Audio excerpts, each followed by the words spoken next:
Hello, I'm Lucy NewComm, CEO of the NewComm Global Group, global business success from the inside out, specializing in go-to-market and global leadership for your global development and growth. It's my great pleasure to be the host of today's show, Staying Global While Staying Home, with my special featured guest, Margarise Correa, CEO and founder of BayBrazil. Welcome, Margarise. Thank you, Lucy. Thank you for inviting me.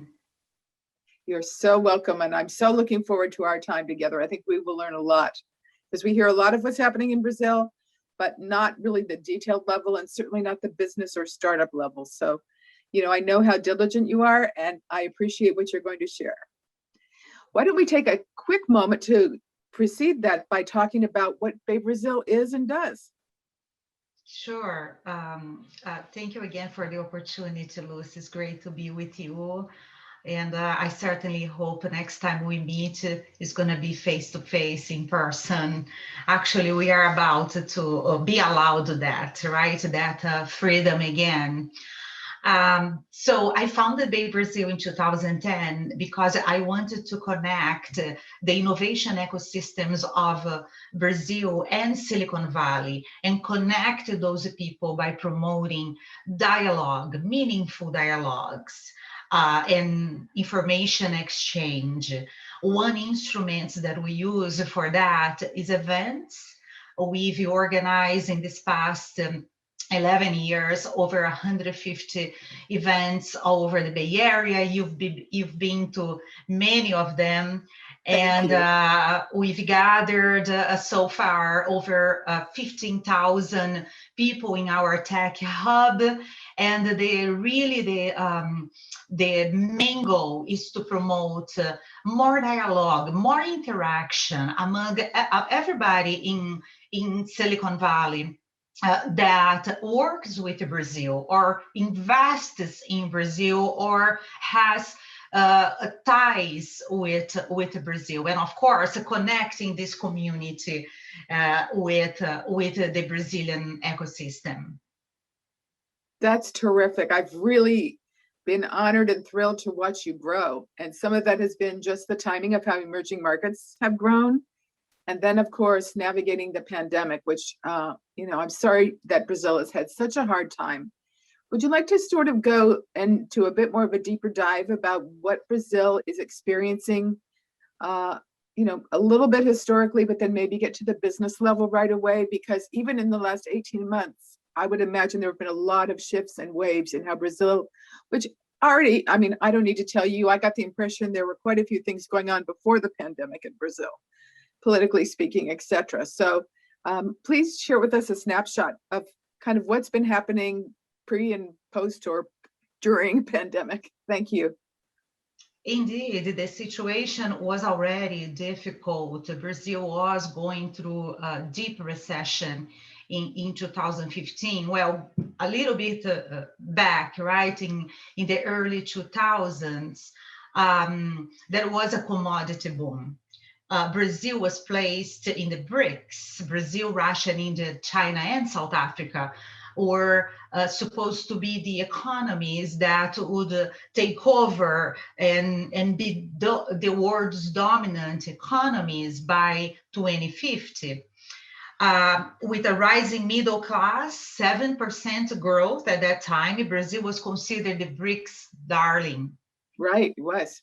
You remember that, and a lot of that because of the Chinese appetite for Brazilian commodities, iron ore, oil, cellulose, beef. Those were the commodities that Brazil highly increased the exports to China. Well, that decreases substantially. And in 2015, the Brazilian economy entered to a severe recession. And unfortunately, the pandemic has obviously aggravated that. That is poverty, unemployment level is over 14%. And of course, several sectors of the economy have been suffering as a result. So far, according to the Ministry of Health, only about 11% of the people have been vaccinated by now. And I think as of the last numbers I saw, the pandemic has taken the lives of over 480,000 people. Oh my goodness. I'm so sorry. I hope your family is all right. Thank you. My family is fine, but I really feel for a lot of those families that are missing family members, and that's the situation in the country. But of course, everything has a silver lining, and I think we're going to be talking about that next, right? Yes, we are going to come up to that shortly. My goodness. Have you been back to Brazil yourself? Because of course you go back and forth generally, and travel has been halted quite a bit. I just was curious. Yeah, has you Yes, been? I try to go at least twice a year. Last year, I I I didn't go as usual. Usually I go like in June, July. I didn't go, but and then I kind of was hoping the pandemic would, things would improve there, but they didn't. And then in December, I decided to go and visit my family. Of course, we were very careful, especially to be around my mom, but everything went well. Well, we came back, and now there is this second COVID-19 wave, and the situation has been quite aggravated right now. Oh, it must be so hard. Well, why don't we talk a little bit? I feel kind of callous doing this, but just for the sake of our viewers who are here about global business, please know that my thoughts and prayers are with you, and especially your family. You know, we've known each other a long time, so thank you for the chance to offer my sympathy. Is a terrible idea. Support. Yes, Lucy, but we are trying to do a few things, like at least, this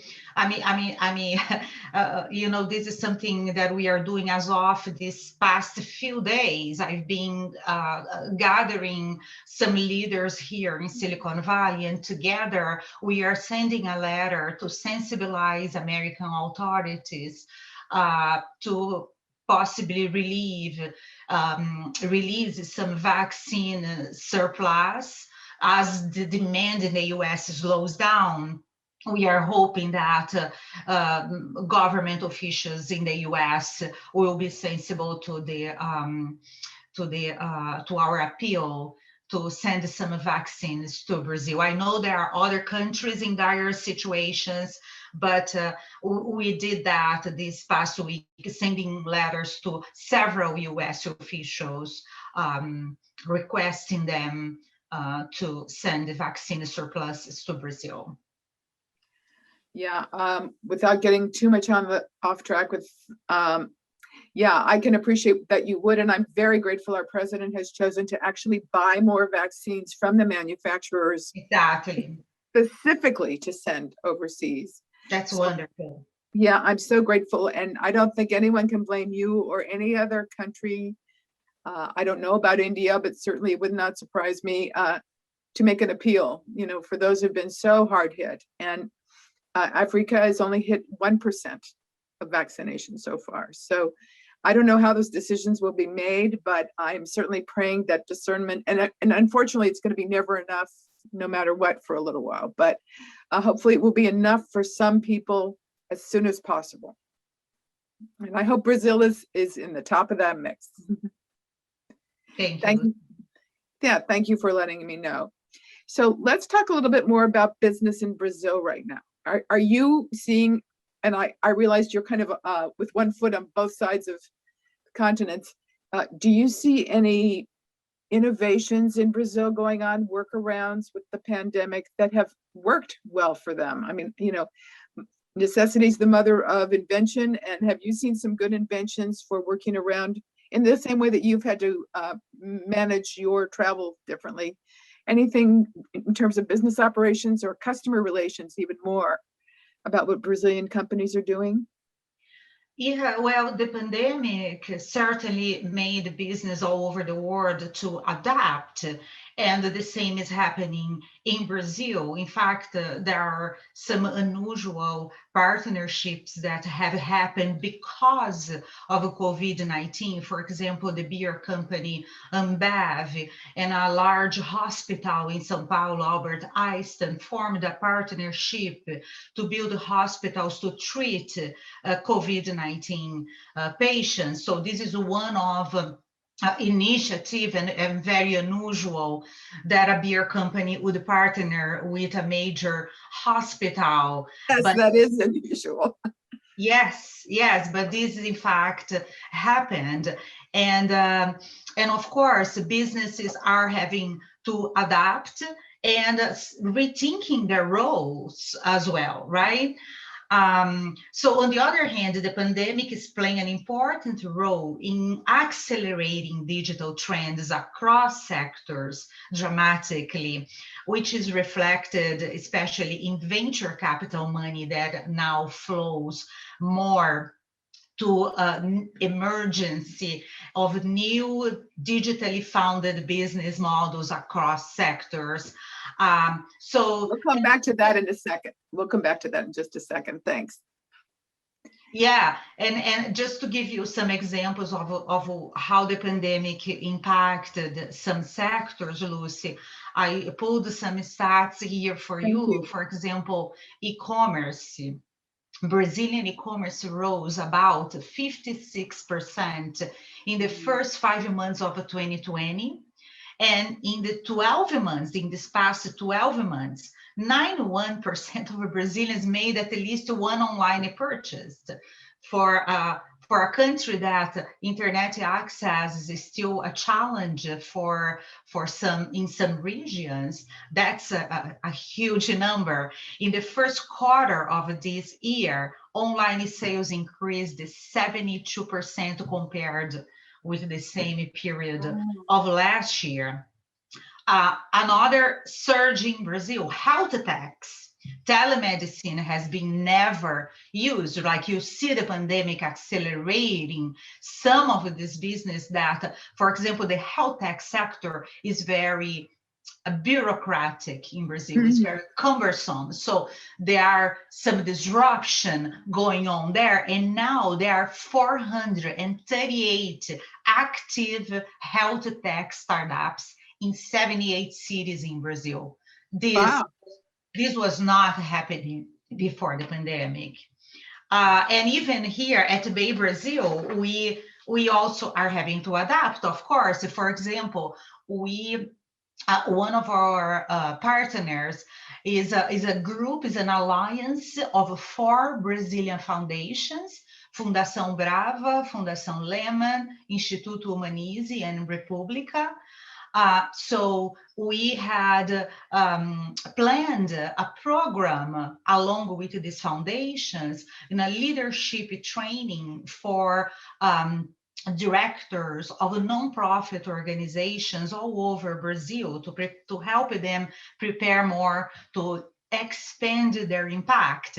We were supposed to host 38 people here in the region, and we had planned this at the end of 2019, actually in 2020, early 2020, hoping the pandemic would be over by now. Unfortunately, we also had to change, and we ended up moving this program online as well. And it was great, but certainly I personally miss the interaction, to see the people here, and they do the same. So, but that's we're working that way right now, adapting and moving. That's exciting. Yes, the U.S. Department of Commerce has adapted their trade missions, many of them, not all of them, I'm not sure, to virtual, and I'm just amazed by that. And the Tech Women program is adapting their delegation to Cameroon this week online. And I would imagine there are compromises all around, especially with emerging markets like Cameroon or Brazil. But compared to all or nothing, it's certainly a pretty good middle way, I think. Yeah, yeah. Hopefully it whet their appetite for more, for when they can come. Now they'll really want to come. It's true. It's true. I hope by the end of the year we'll be seeing more and more in-person activities back here in the region. Well, I think people might not quite understand why you are doing what some would call a political move to have vaccines brought to Brazil. And maybe that is or isn't, but it's also a strong business motive for groups like yours who rely on bilateral exchange. It makes sense to be able to have people who can actually come because they're vaccinated properly. So I'm really glad, in addition to the humanitarian aspect, of course. So hopefully all those things will come into play. Before we close, did you want to tell us a little bit about what we call the silver linings or the unexpected good things about the pandemic? We talked about what actually every guest of mine has talked about, the acceleration of digital transformation. Is there anything else besides that, or did you want to comment more? And then I have to ask you also about if you happen to know the details of the Beer Hospital partnership. That sounds pretty unusual, if you know more about it. Yeah, so there are certainly silver linings in Brazil. This growth in the health tech sector that I just mentioned is really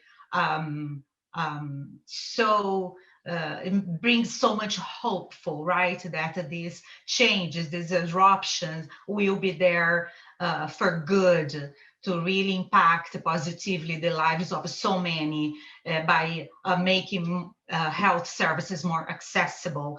But Lucy, one very interesting silver lining is how much investors have pumped into Brazilian startups in this past months.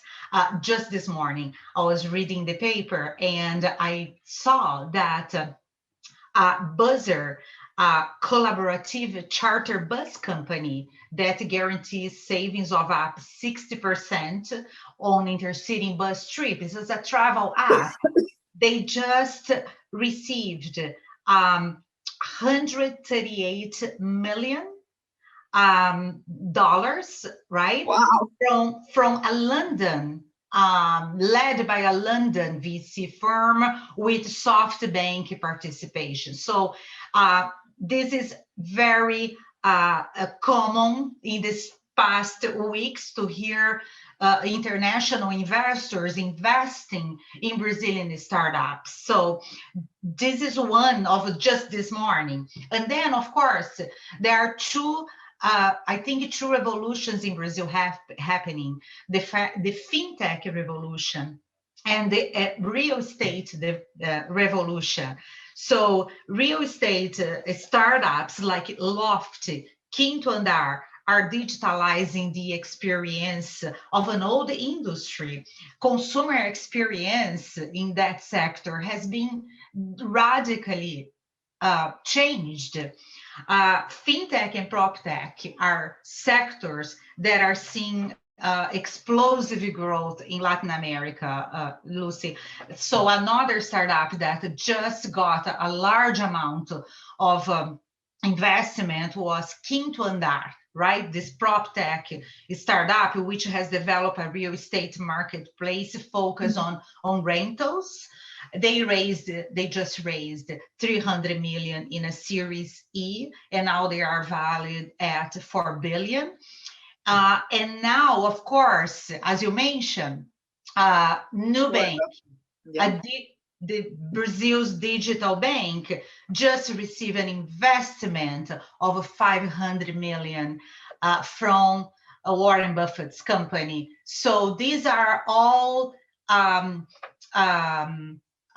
this stage and these values, these amounts that investors are pumping is really unforeseen.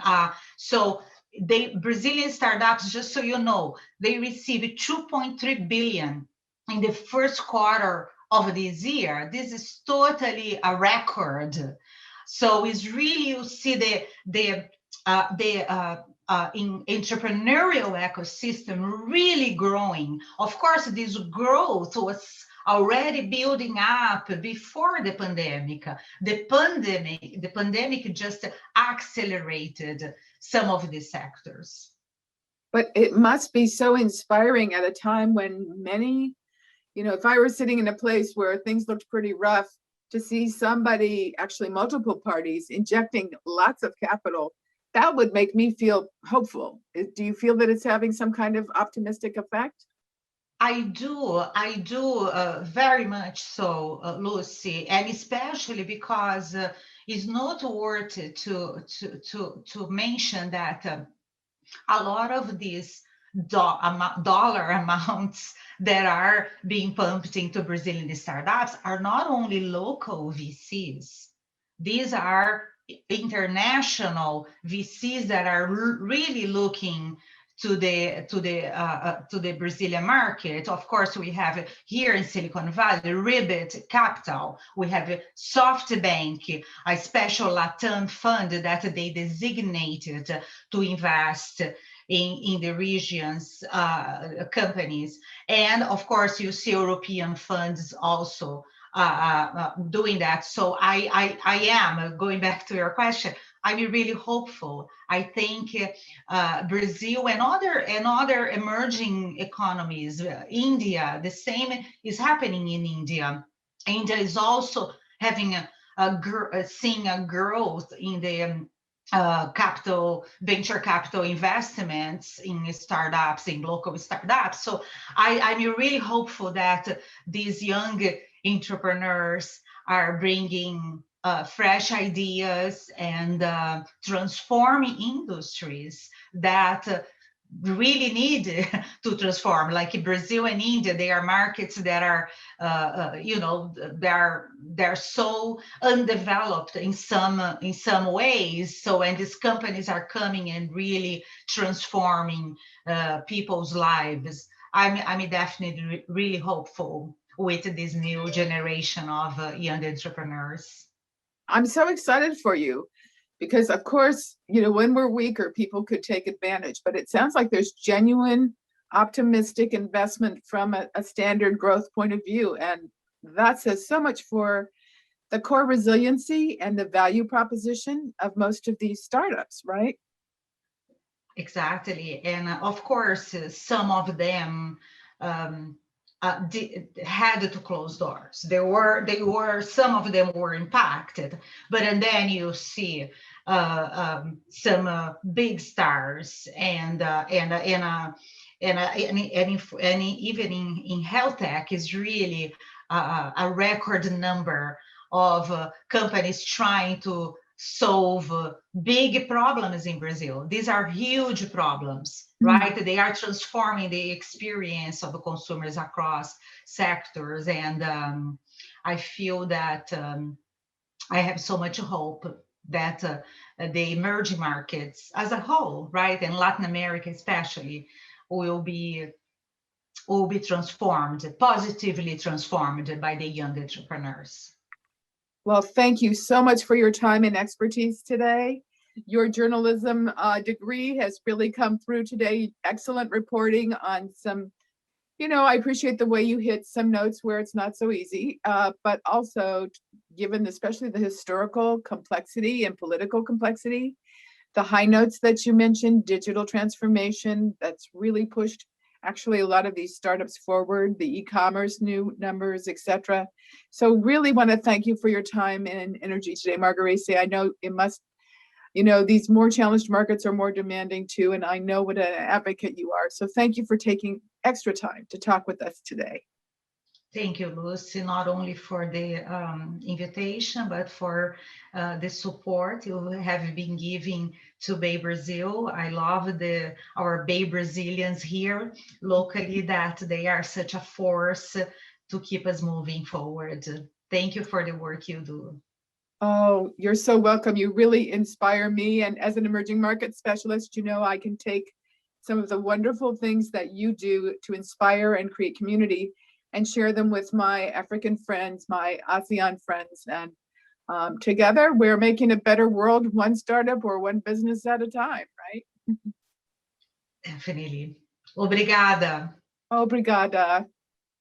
Thank you for joining us. Again, I'm Lucy NewComm, CEO of the NewComm Global Group, Global Business Success from the Inside Out.